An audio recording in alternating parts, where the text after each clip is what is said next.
So in this session, we try to understand how the virtualization work. And before virtualization, every organization used to work on physical servers, right? So there's a big technology evolution that people started moving from physical servers to the virtualization. Now let us try to understand first what are the drawbacks we have in the physical server usage and why organizations move to virtualization concept. Let us try to understand it. All right. So to discuss about drawbacks in the physical server, right? For example, you have one of the server running. Okay, you have one of the server running, and within that server, within this server, there will be operating system installed. For example, and operating system as imagine a case I've installed Linux. I've installed Linux. So this is a physical server running, and this is running with a simple configuration I'm taking. I know it is very less, but I'm just taking this to make you understand. I have 16 GB RAM running, and I have 8 cores running. Okay, and I have maybe 2 terabyte of hard disk. Guys, this is for sample configuration, but your server's configurations are very high. I do understand, but I'm going with the low numbers because to make you understand and to take the simple numbers, right? Good. So you have the server running like this with the Linux operating system installed and with the configurations of RAM, number of cores, and hard disk. Okay, this is the server. Now, on top of this server, imagine you want to install any tool or software. Okay, any tool or software, imagine. And this particular tool requires some configuration to run. Maybe this tool, let's say for example, just take a simple some software. In my case, I'm taking an example of Nginx. Guys, don't get confused about Nginx. This is one of the tool where if you try to access any of the website in the real time, where your request goes, okay, and from where it fetches images, everything from Nginx. And technically, this is called web server. I know there are many competitors available, but I'm taking an example of Nginx just to make you explain the concept. So I'm installing Nginx tool, and to run the Nginx, technically you need 4 GB RAM and you need 2 cores, okay, and you need some roughly around some 100 GB of hard disk. Take roughly 100 GB of hard disk. Imagine a scenario. This is a concept it required. So it required 4 GB of RAM, 2 cores, and 100 GB. So whatever the configuration required for Nginx, it uses from physical server because physical server required 16 GB. Out of 16, 4 GB gone for Nginx. So what you still have left out is 12. So 16 GB out of 16, 4 is occupied, and I have still left out with 12 GB, and here still left out with 6 cores, and still roughly 924 GB is still available now because I'm using only 100, 948. Sorry, it is 948. Okay, it is not 924, it is 948 roughly, to give you correct figure. 948. All right, good. So because I have enough configuration in my physical server, and I know that Nginx can also run on Linux operating system, I do not have any problem to install and run. Yes, I can do it very well, and it works as expected. I don't have any concern here. Any concern here. Now, tomorrow, I want to install one more tool on the same server, and this guy name is, I'm just taking another tool called Tomcat, and this guy requires maybe 8 GB RAM, little high, maybe 4 cores, okay, maybe I need the 200 GB RAM, which is fine, which is absolutely fine. I don't have any concern here because 8 GB of RAM, 4 cores, and 200 GB, I definitely have sufficient memory in my physical server, so I can run it. So right now I have 12 GB still left out in my physical server. So out of 12, 8 I'm dedicating for my Tomcat. Yes, I can do it. Out of 6 cores, 4 cores I can dedicate to Tomcat. Yes, that is also possible. And out of 948 GB available hard disk, I can assign 200 GB for my Tomcat, which is absolutely fine. So I have enough configuration, right? And I can install it. But my challenge here is my Tomcat will not be running on Linux. Imagine my Tomcat is only compatible with Windows. Imagine the problem here. My Tomcat cannot be installed on Linux. Of course, guys, in reality, Tomcat can be installed on Linux. Okay, there is no problem. I'm just taking a scenario to make you understand. So I have two tools should be running here. First one Nginx, second one Tomcat. But unfortunately, Nginx should be running on Linux. I don't have any problem. But coming to Tomcat, Tomcat should be running on Windows, not on Linux. So guys, if you look at here, I know there is sufficient configuration available in my physical server. So I can install Tomcat, which is fine. But unfortunately, Tomcat should be running on a different operating system, and I cannot run two operating systems same time on the same server. I can install and I can boot one, but I cannot run two operating systems parallelly. Guys, did you ever try running Windows plus Linux on the same time on your laptop? Did you try to run it?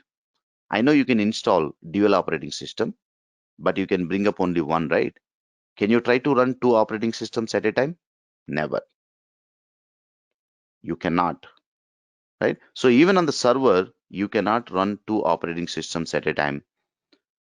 It is possible to run only one. So in this scenario, I should be running either Nginx or I should be running only Tomcat. Either only one possible, but I cannot run two. I cannot run two because it's a operating system dependency. So when I know that I cannot run these two tools, what is the possible approach here? I have no approach. So by force, okay, I have to buy another server. And this server also should be running parallelly, but it should be running with Windows. It should be running with Windows. So I have to move this Tomcat to here because of operating system dependency.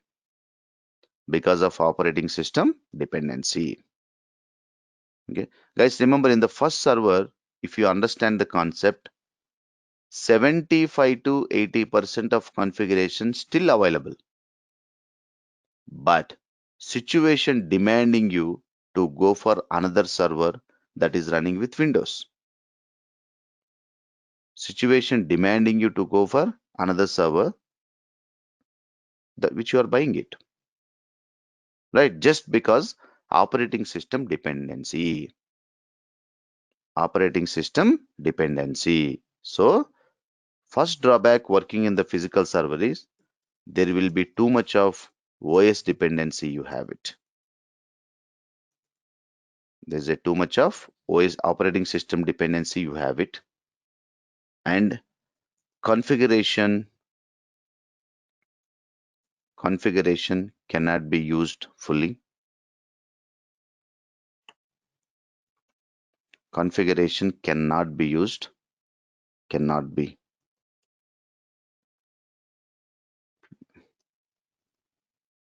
utilized completely because of OS or software dependency. I'll tell you what is a software dependency, guys. So, two scenarios we have covered. One, there is an operating system dependency, that is a drawback.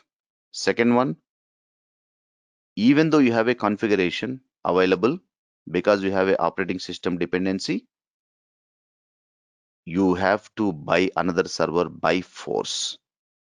By force. Okay. Third one, guys, remember your Nginx and Tomcat. Okay, for some reason, let us consider that okay, both are running on Linux only, which is fine. Nginx is running on Linux, Tomcat is running on Linux. Yes, both I have installed on the same server, which is good. But remember, I'm just taking an example.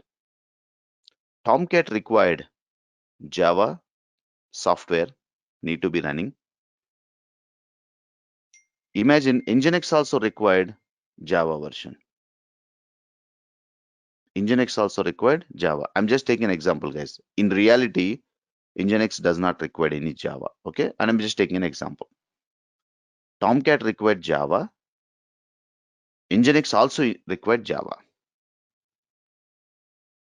Yes, if both install Java, yes, I can install Java on the server and they can make use of it. But the complex part here is Tomcat required one version of Java, Nginx required another version of Java. For example, Tomcat required Java 8. Let's say Nginx required Java 7. Think about it. Java 7.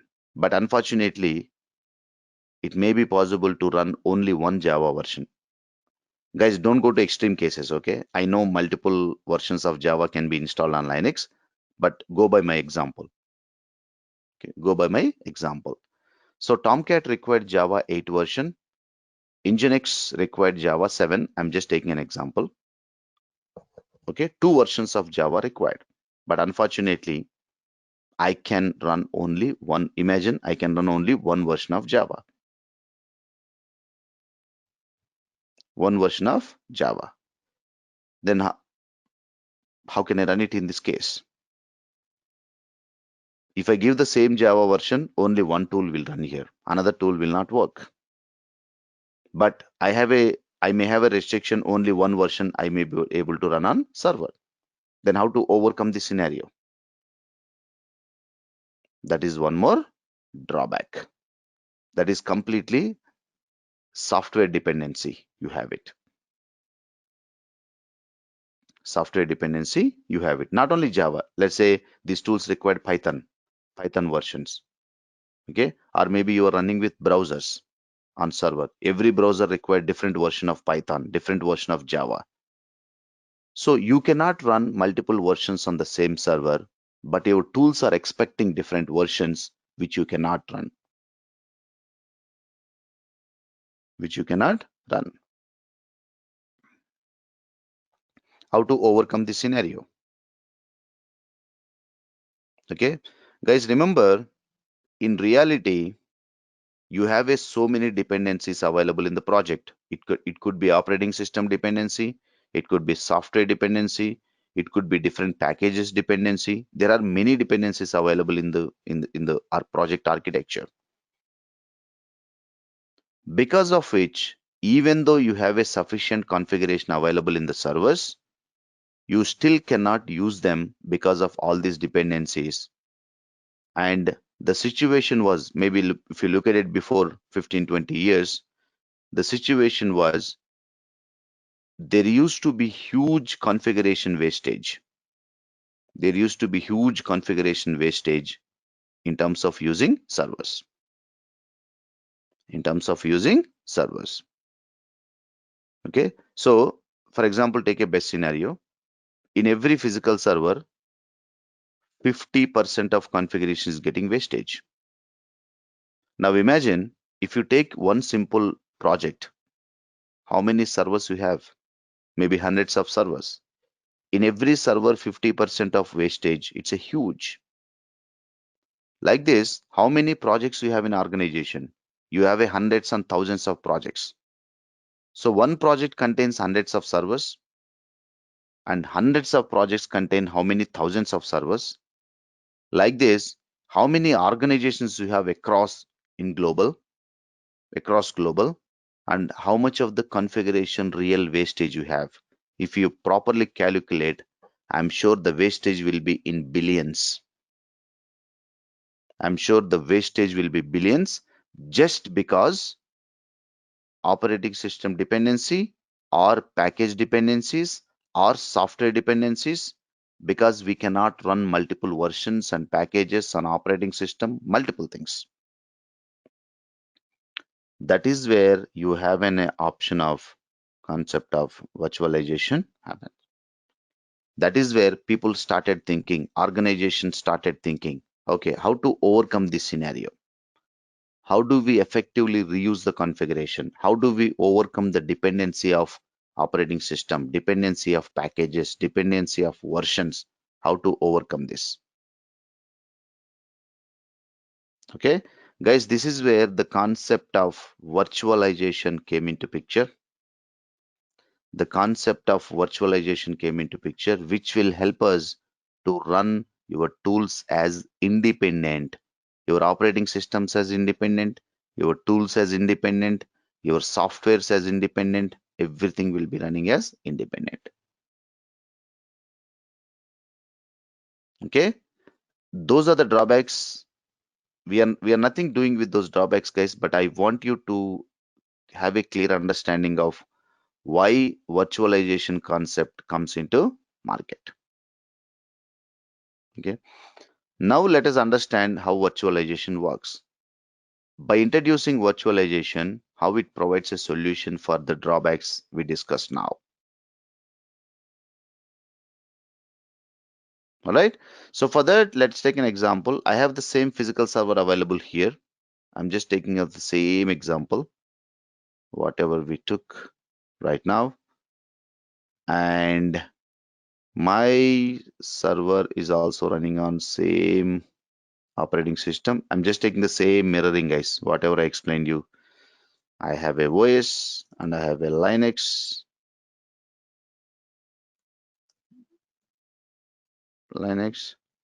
and here I have something called physical. Similarly, I have 14 GB RAM. I have 8 cores and I have 2 terabyte of hard disk. This is the configuration I have. I'm taking the same server as an example, right? Good. Guys, remember now, on top of operating system, okay, there will be one more software we are going to introduce. There will be one more software I'm going to introduce. This is something called virtualization software. This is something called virtualization software, and this concept is called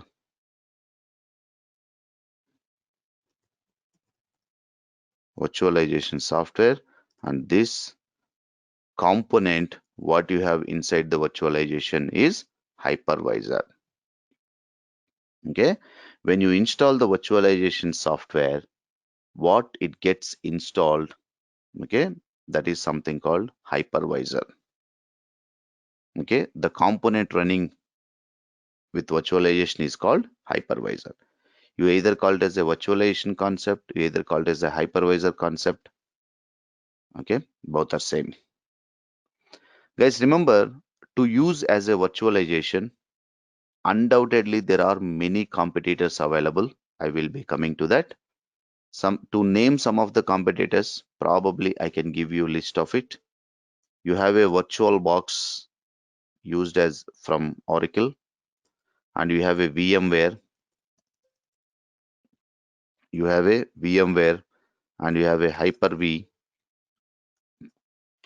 Like this, there are many tools available in the market. Many tools available you can use as a virtualization softwares. VirtualBox, VMware, Hyper-V, like this we have a multiple virtualization softwares available in the market. Of course, we can use any tool as your wish. Okay, everything provides hypervisor concept only, which will help us to achieve virtualization. Guys, imagine how this hypervisor works. This is a simple concept, guys. This is very simple. Guys, remember in olden days, okay, if you want some pencil or anything, what your parents used to do, they used to get a pencil box which contains multiple pencils, right? And to you and to your siblings, they used to distribute different pieces. For example, if I get a pencil box and if it has 10 pencils, right? So they'll give you one pencil to you, one to your brother, one to your sister. They'll split it, correct? So one box, now they're splitting into multiple pieces of it so that it can be reused by multiple. So the advantage of hypervisor is it will try to read the configuration from the server. That is the base configuration what you have in the server, and it will allow you to split the configuration into different pieces. That means from one physical server, by splitting the configuration, it will allow you to create more servers. That is from one server to more servers.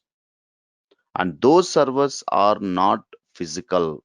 They are not available physical. Just your hypervisor is allowing you to create them by splitting the configuration. Because those servers are not physical, we call it as a virtual. Because those servers are not physical, we call it as a virtual. And this concept is virtual servers concept. Either you call it as a virtual server or you call it as a virtual machines. Either of the name people call it as, it is fine, guys. So you either call it as a virtual server, you call it as a virtual machine. So how this concept works? So now once you have the hypervisor available in the place, so what it will do? It will allow you to create virtual machine by giving you whatever the configuration required. So I'm giving you, so let's say I want to create with 4 GB RAM, okay, and 2 cores, and it says 100 GB hard disk, right? So what it will do now, guys, initially your hypervisor is going to read the configuration, right? How it is going to read it? It understand, okay, 16 GB available RAM. So out of which, yes, I've given to one virtual machine 4 GB gone. I still have left out is 12. 12 GB is left out. Hypervisor consider, yes, 12 GB is left out here. Out of 8, 2 cores are completed. So 6 cores are left out. And out of 2 terabyte of hard disk, 100 is completed. Roughly 1948 is what still pending, which is hard disk. Now, advantage of creating virtual machine or virtual server is you can have your own operating system installed because this virtual server is going to be independent. This virtual server is going to be independent. So you are going to install whatever the Linux operating system you want it here. And on top of it, you are going to install your own tool. In our example, we have taken Nginx, correct? Because ideally you want to run your Nginx on top of Linux. Yes, you are running with Linux here and you install your Nginx tool. And now guys, remember in the previous scenario, for example, if your Nginx required some Java version or Python version or anything, because it has its own operating system now, any version it requires, yes, you can go ahead and install because Now it is running as a independent server. Now it is running as a independent server.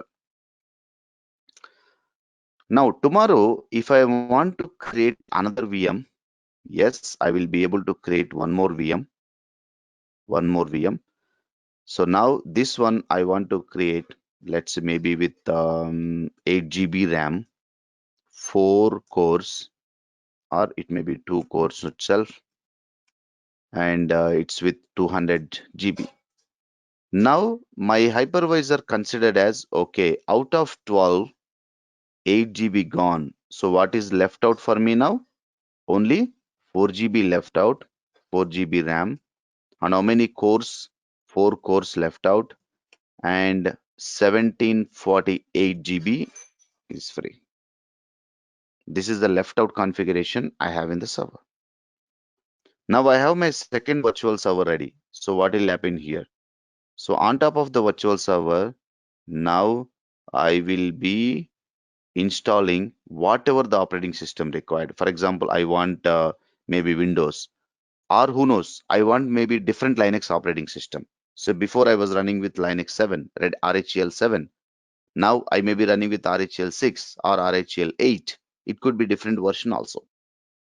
Okay, any operating system. I'm just taking an example of Windows here to make you understand. And on top of Windows, I'm going to have, let's say, Tomcat available. Tomcat. Now Tomcat is running on its own server, and that server is running with Windows. Guys, technically speaking, you have two independent servers running here, two independent servers, but they are not physical, they are virtual. You either call it as a virtual server or you call it as a virtual machine. Simple, guys. You either call it as a virtual server or you call it as a virtual machine. Simple. All right, good. Now tomorrow, if you want another virtual server with a different version of OS, yes, I still can go. So I can create one more virtual machine, and now I'm going with maybe 3 GB RAM and 2 more cores, and let's say 100 GB again. But this virtual machine, now it is running with maybe different version of it. Maybe different version could be, let's say, RHEL 8. I'm just taking an example. And you want to run the database here. Maybe you want to install, let's say, MySQL. Yeah, possible. Now your third virtual server required 3 GB, but what was left out in the server? Only 4 GB. So out of 4, 3 gone, only 1 GB, right? So that is how your hypervisor will help you to split the server configuration, physical server configuration, and it will allow you to create multiple servers out of it. And because those servers are not physical, we call it as a virtual. We call it as a virtual. We call it as a virtual, right? So now the question is, guys, I want to create one more virtual machine. What if I want to create one more virtual machine? For example, I want to create one more virtual machine with 4 GB, let's say 2 cores, whatever the configuration required. Okay, but I still don't have the configuration left out, right? My physical server configuration was almost over. Whatever I left out with 1 GB, that is I still required for my server to run. So I still cannot create any more VMs because I have no sufficient configuration, because I have fully utilized my configuration. Guys, now what you can do in this scenario to create more virtual machine, because you properly utilize the configuration, now you can go ahead and buy one more physical server, because you really required in this scenario. Now you also have any operating system installed here. As usual, I'll be taking Linux here. Now what it will do, guys, you can extend your hypervisor. You can extend your hypervisor to second server also. That means now your hypervisor is running with two physical servers. Now what it will do? Your second physical server also may be running with the same configuration, 16 GB, 8 cores, let's say 2 terabyte of hard disk. Now what it will do? It will cumulate the configuration. Now if you see in hypervisor what configuration you have is 16 plus 16, 32 GB RAM, 8 plus 8, 16 cores, okay, 2 terabyte plus 2 terabyte, 4 terabyte of hard disk. This is how your configuration will be available of your hypervisor. That means your hypervisor is cumulating the configuration from the physical server, and from that it will allow you to create more and more virtual machines as required. Guys, remember, every virtual server is going to be independent, and every virtual server will be running with its own operating system and its own softwares and versions. Guys, not only that, one more disadvantage you have in the physical server. Guys, remember, for example, if you are making some changes in the Tomcat, for the Tomcat, if you restart your Linux operating system, your Nginx also will be restarted because both are running on same operating system. If you restart Linux, both of the tools will also be restarted. That means if you are touching one, the others also gets impacted.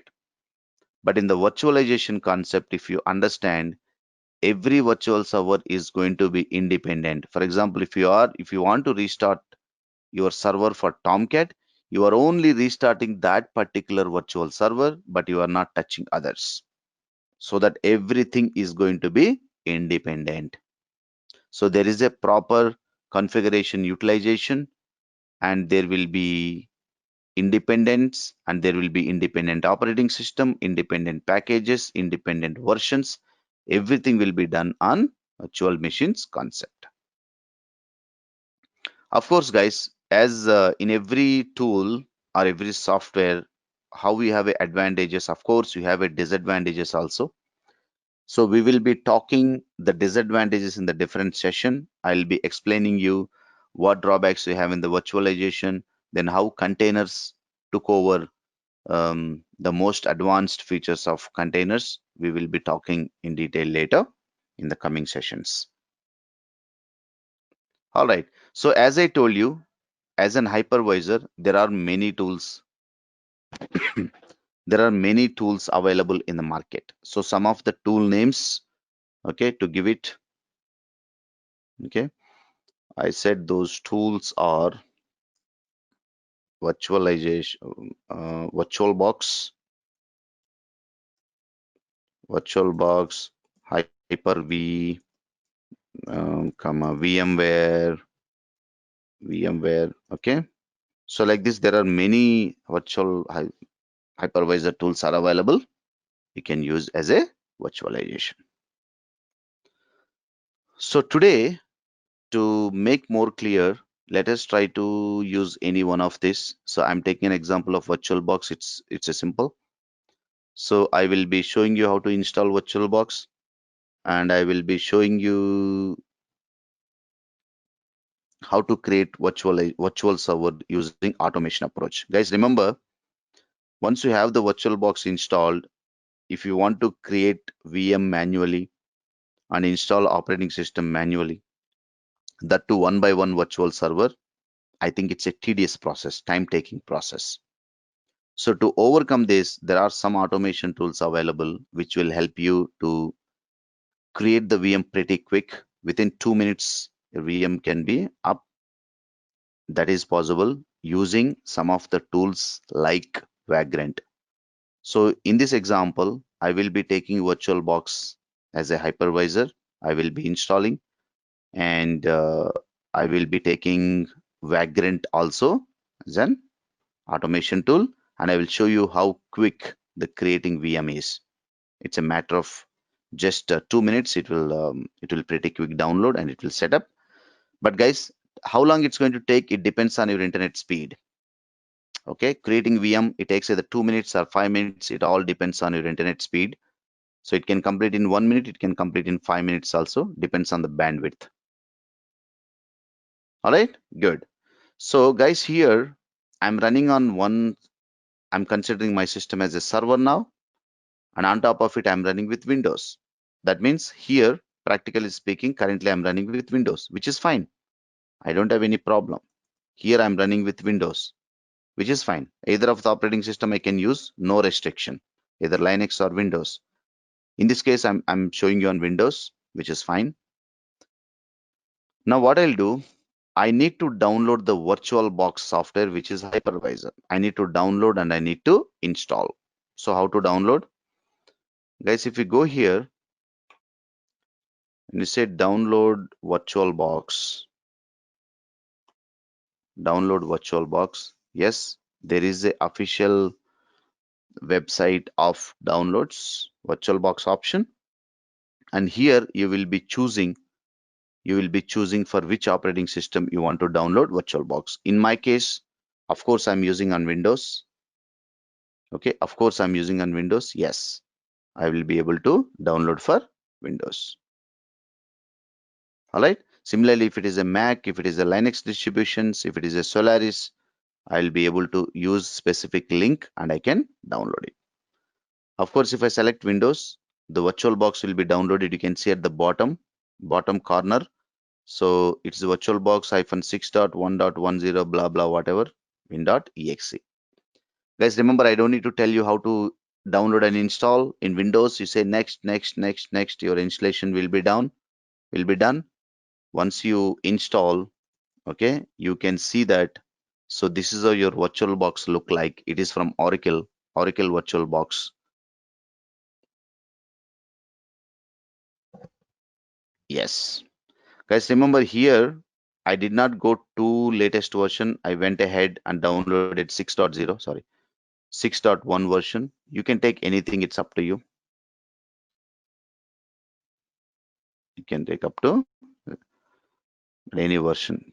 So better try with 6.0 or 6.1. And guys, remember, if you are doing it on Windows 10 is a good approach. You have a good support for Windows 10.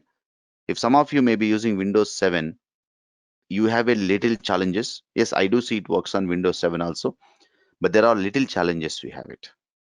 There are little challenges. So once if you first install VirtualBox, guys, I'm removing whatever I have. Okay, it looks like this. It's a totally empty screen. You have nothing available. Now, if you go create VM manually and install operating system, I said it's going to be tedious process.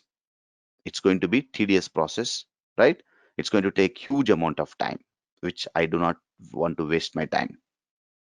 So that is where I'm going to use one of the automation tool called Vagrant. Okay, how you download the VirtualBox, we can also download in the same way, Vagrant. Okay, so now there is an official website called Vagrant. Yes. Okay, you have a website called vagrantup.com. It's from HashiCorp. It's a free tool. You can download and start using it.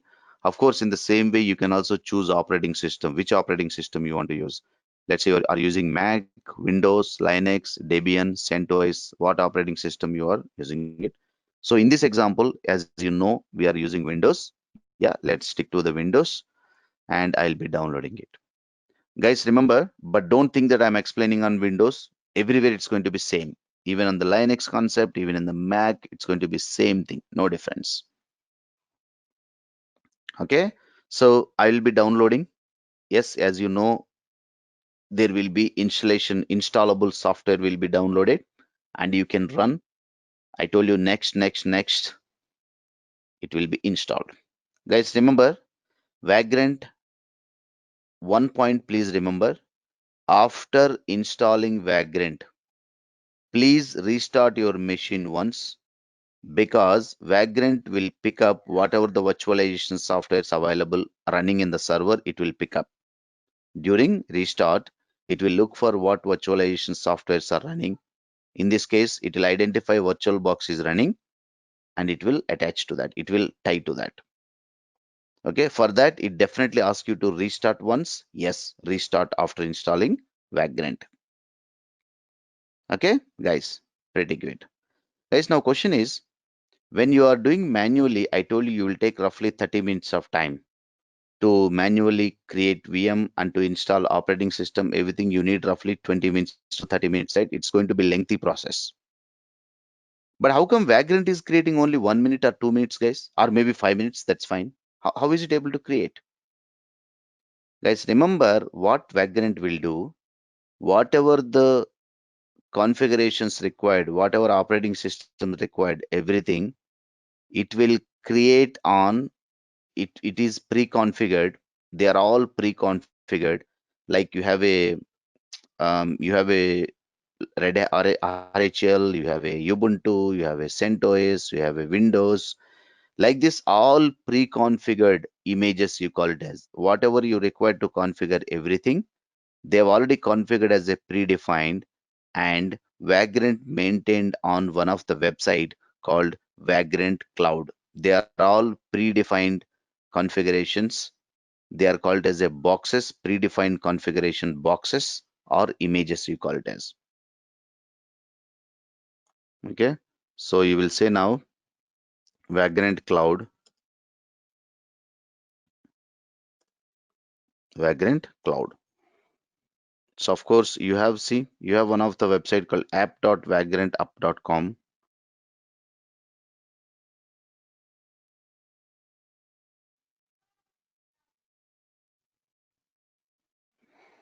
Okay, there is a website called Vagrant Cloud where you have all the pre-configured Vagrant boxes made it available. So what you need to do, I don't know why it is little slow.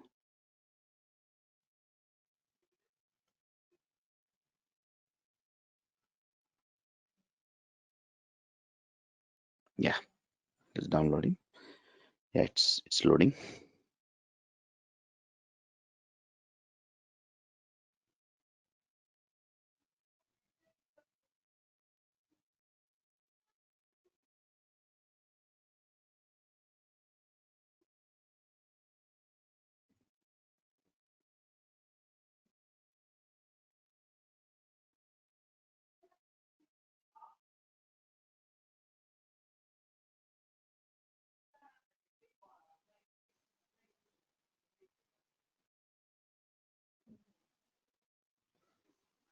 Yeah, why it is slow.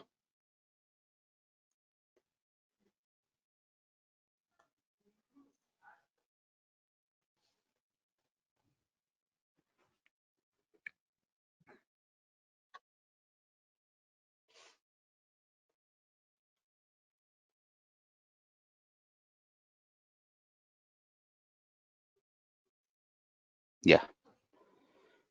Okay, this is the Vagrant Cloud, right? So what you can do, you can go ahead and try finding out whatever the predefined configuration boxes available.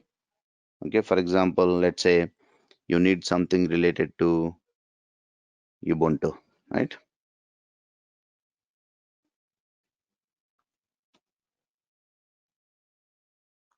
It is slow today.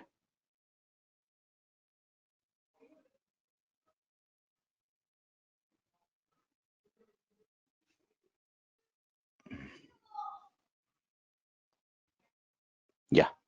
So these are, you can see here, these are all the predefined Vagrant boxes available. So all that you have to do, guys, you have to find out what is the name of your image that works for you. For example, you want Ubuntu 14 or you want to 16 or you want CentOS or blah blah blah, anything you want it. Okay. For example, you want to take Red Hat Linux basis CentOS. So here the image name is CentOS /7. You have something called CentOS/7, right? You can do it. So just remember the name. Remember the name. It is running with CentOS Linux 7 version. It is 64-bit. Guys, remember, before using anything, make sure that you are trying to check for the compatibility. Here we are using VirtualBox Hypervisor. Yes, it is compatible with VirtualBox. If it is not compatible, don't take it. It will not work fine. So CentOS/7 is the box name, predefined box name. And what you're going to do, guys, you are just going to open command prompt. Guys, here either you can use command prompt or you can use git bash. Anything is fine. We can use it. Okay.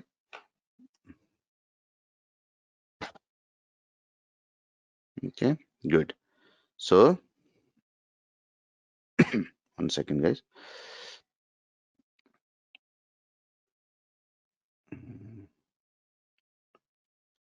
C:\user submit. So let me delete. I have something else, or I can do one more thing also, which is fine.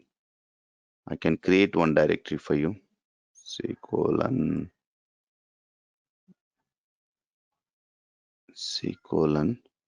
Okay, let me create one directory for you just to separate your files. Just to separate your files, guys. There is nothing batch 8 VM. So here you will say, you will come back to the cd batch 7 or batch 7 VM.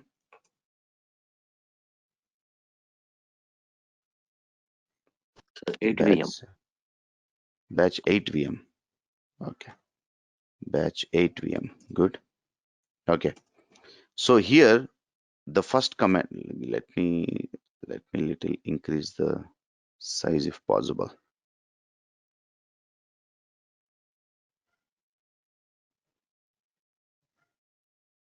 Okay, good. So the first command I told you, vagrant init command. And what is the name of it, guys? CentOS/7. I need to give the right name, CentOS/7. Perfect.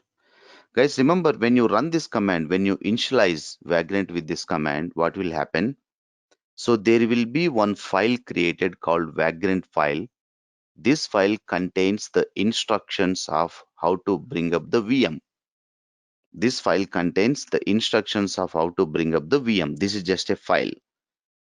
Guys, if you don't run this command, then you have to write that file manually. I know manually writing file is no doubt difficult for all of us. So better avoiding writing it manually. So go run with this command called vagrant space init space box name as CentOS/7 is a predefined or pre-configured vagrant box. All right. So let it create.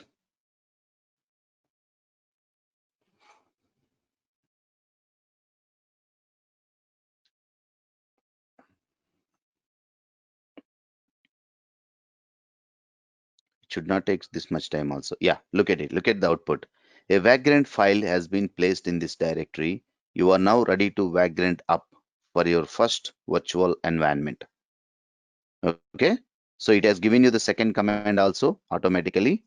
And this is called vagrant up. That's all, guys. When you run this command, what it will do, your vagrant will go talk to the vagrant cloud website and then look for the image, look for the pre-configured box called CentOS/7 because you are given you're given this name, and it will go find out that box and it will download and then set up on VirtualBox automatically. It will just download and set up that on VirtualBox automatically. You don't need to do every step by step. It will be done automatically by Vagrant.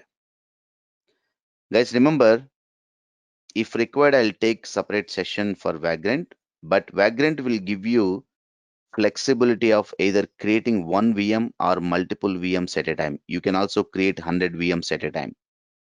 With the same pre-configured box, you can create multiple VMs also. Vagrant is that powerful, okay, which will save a lot of time.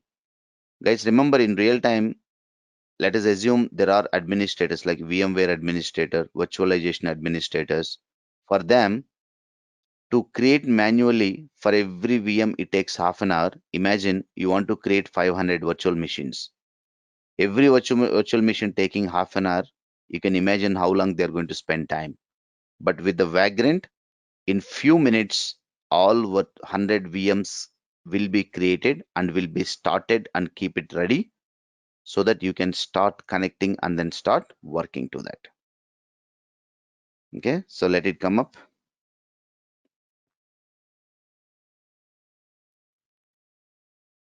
So as I told you very clear guys at the beginning, so how long it's going to take, it's purely depends on the bandwidth, internet bandwidth. Okay, it takes roughly 2 minutes to 3 minutes of time, not big, not more than that. So let it download. I'll wait for it to download.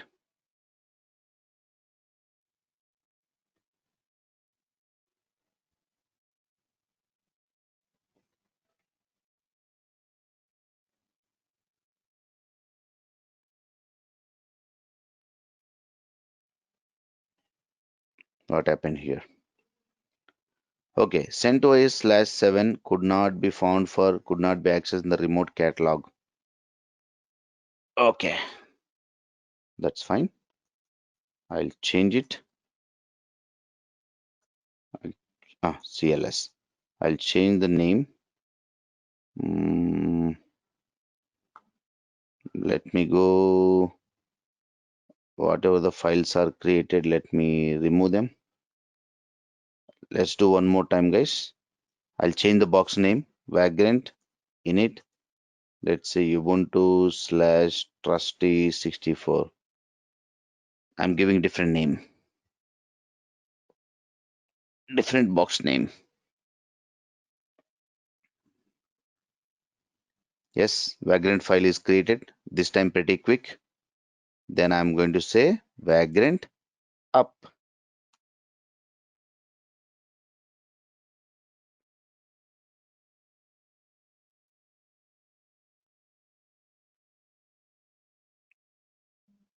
See, bringing machine default up for VirtualBox provider. Now it says second line importing base box. From where it is importing? As I told you, Vagrant will communicate to the Vagrant cloud and it will look for the box and it will download it. That is why it says importing base box.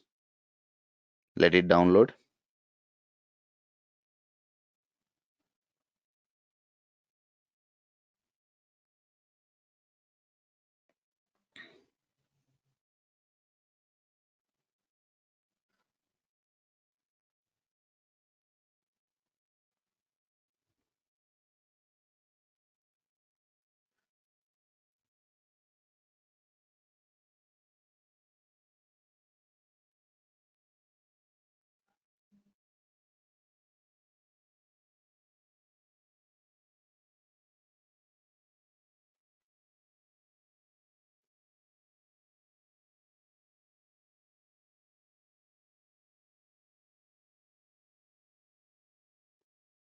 We have to wait until this process complete, guys. Again, I'm repeating. Once you run the Vagrant init and Vagrant up commands, okay, Vagrant init, what it will do? It will create a Vagrant file in the same directory which contains the box name, because your Vagrant is going to later use this file called Vagrant file to bring up the VM. And Vagrant up, so it will read the name from the Vagrant file and it will go to the Vagrant cloud, look for that box name. If name is matching, then it will start downloading from the Vagrant cloud and it will automatically place the virtual machine on top of VirtualBox. That's the process happens here. So let's wait for 1-2 minutes until it completes.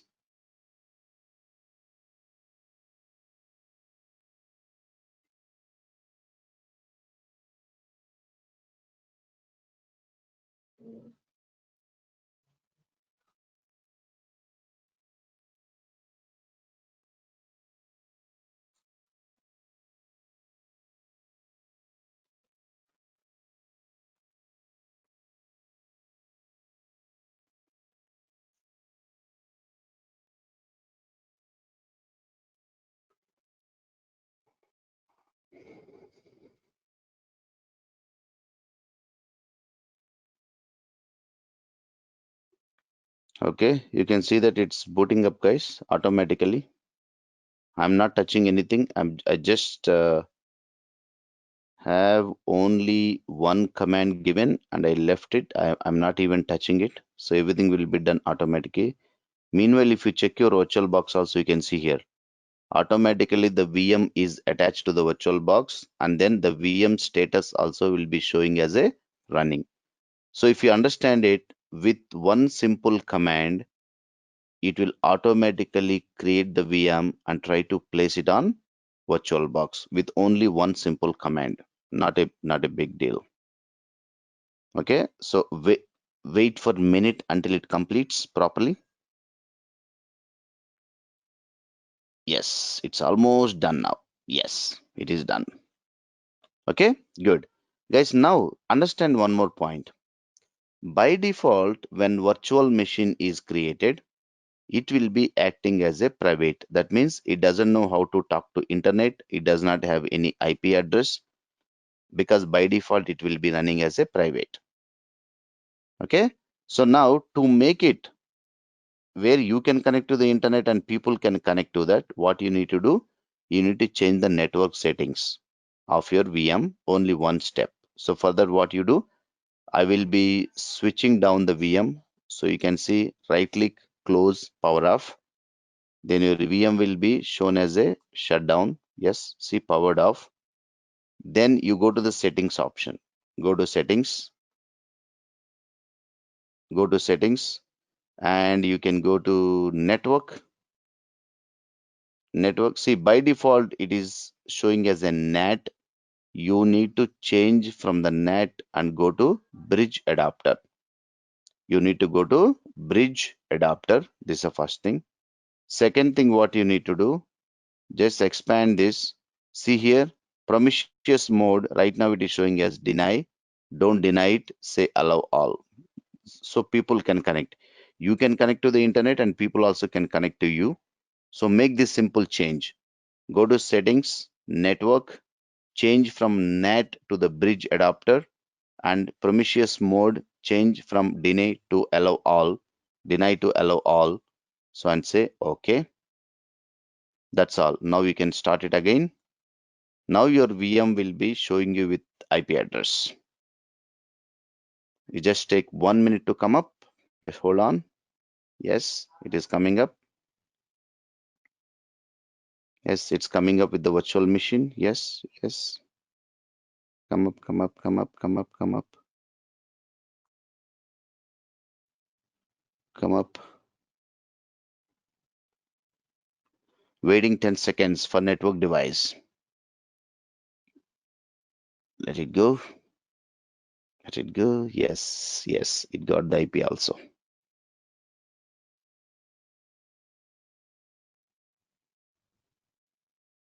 All right, guys.